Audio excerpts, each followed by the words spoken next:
why do you do what you do? That's what we're going to talk about today. Really understanding why you do what you do day in and day out.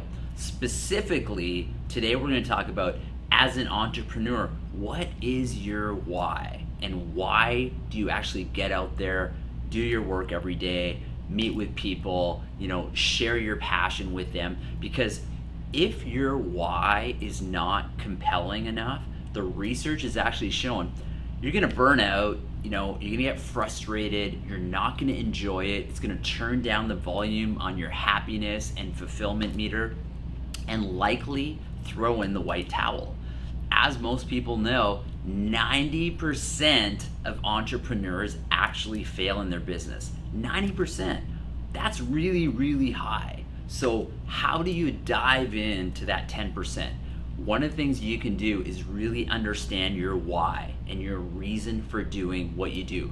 Before we dive into that, I want to help you understand some of the psychology and research that's been done out there. And a lot of this has been done in the exercise and fitness industry, but I think understanding these results will help you understand your why, develop your why, cultivate it, that'll allow you to really grow and evolve with all the things you're doing in your business and your life to take it to a whole new level. So some of the research had looked at people who were engaging in an exercise fitness program, and they asked them what their goals were.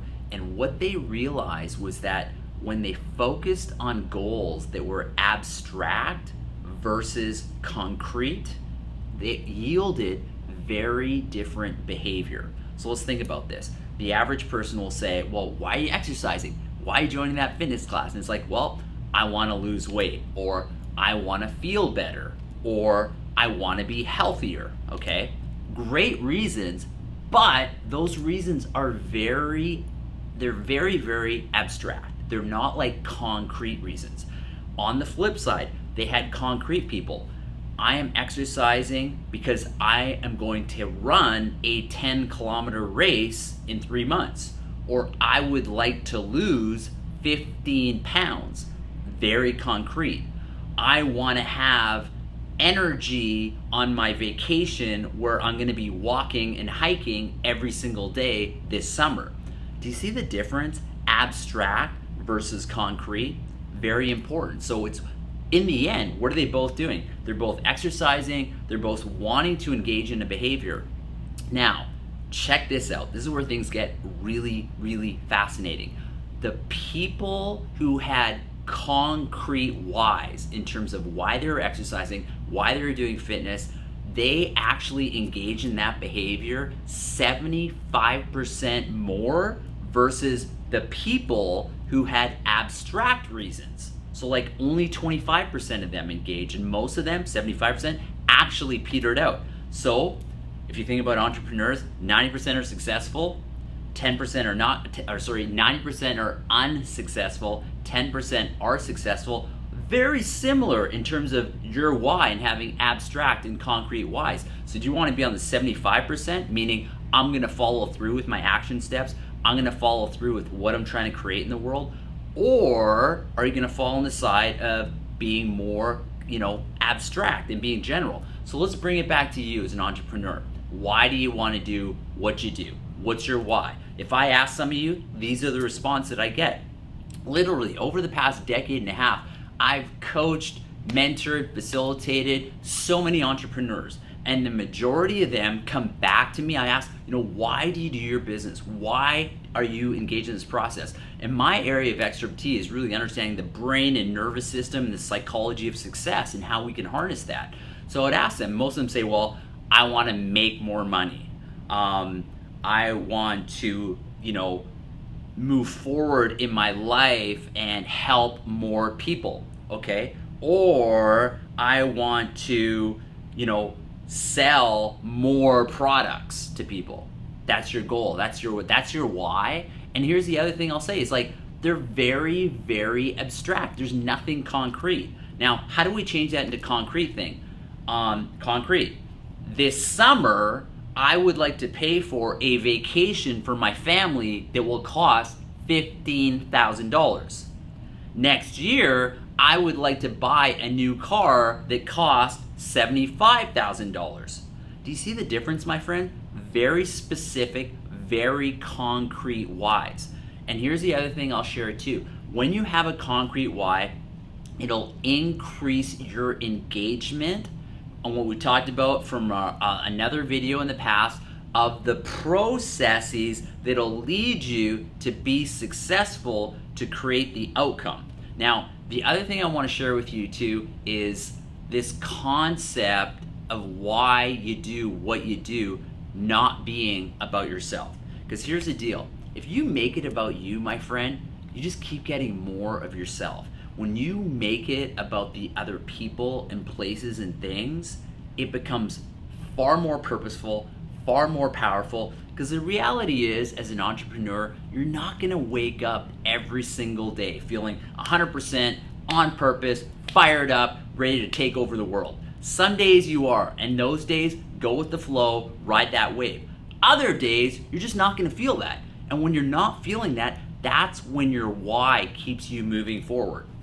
So I want to take a little sidestep and talk about this concept that I learned from Okinawans. So Okinawans in Japan have more centurions than anywhere else in the world. That means more people living over the age of 100. The Okinawans are known for this. Now, that's for many reasons, but I believe one of those reasons is also because of their word for retirement.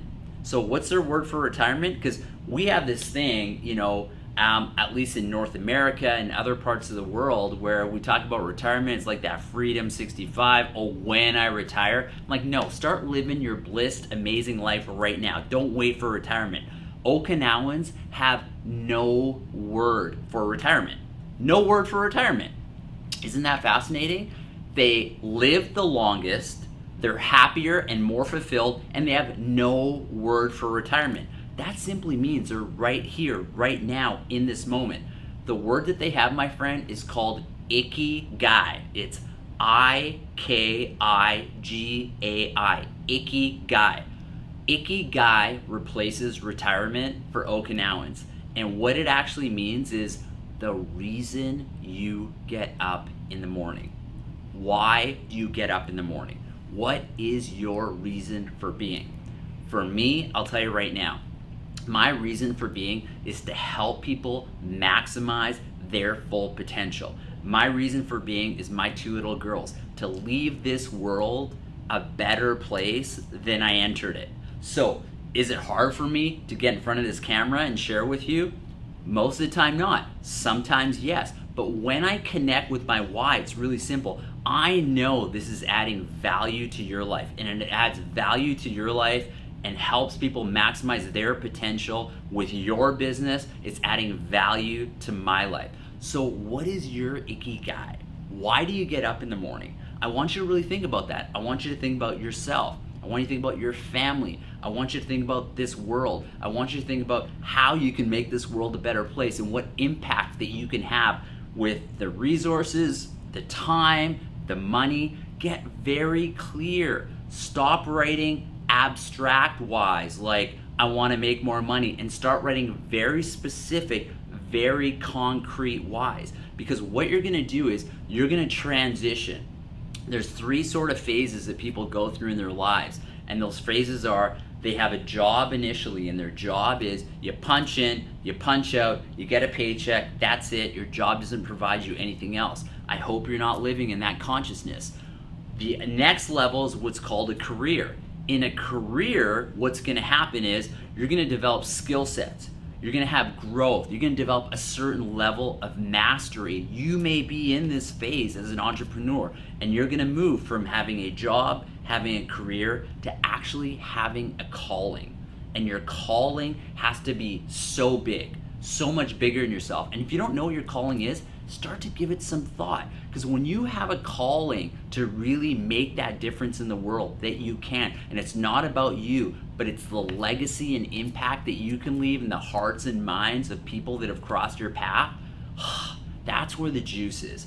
That's where your why should come from. It should really come from your heart, deep within who you are. and aligned with your purpose, aligned with your vision, that makes the failures, that makes the challenges, that makes the rejections that much more easier to handle, because you're not taking it personally anymore. You're making it about your why and why you do what you do. So this is the opportunity, my friends, to take some pen to paper and really break down your concrete, not abstract whys, figuring out what your ikigai is, and understanding throughout your day, there's gonna be things that feel like a job. You're gonna punch in, you're gonna punch out. Then there's gonna be parts of being an entrepreneur that are gonna allow you to cultivate your career as an entrepreneur. And ultimately, what's it all worth is your calling. That big idea, that big thing that's really gonna make the difference. That thing that, inspires you so much, that allows you to keep moving forward in the faces of challenges, in the faces of obstacles. So I hope you enjoy this and really understanding what your why is. Again, let's put pen to paper. Let's not be in theory, let's be in practice. When this video ends, I want you to write down what your why is and develop the process of really figuring out how you can spend more and more time in your calling, more and more time connected to the concrete things that will add more value to you, the people and places and things in your life that you love. Have a good night, my friends.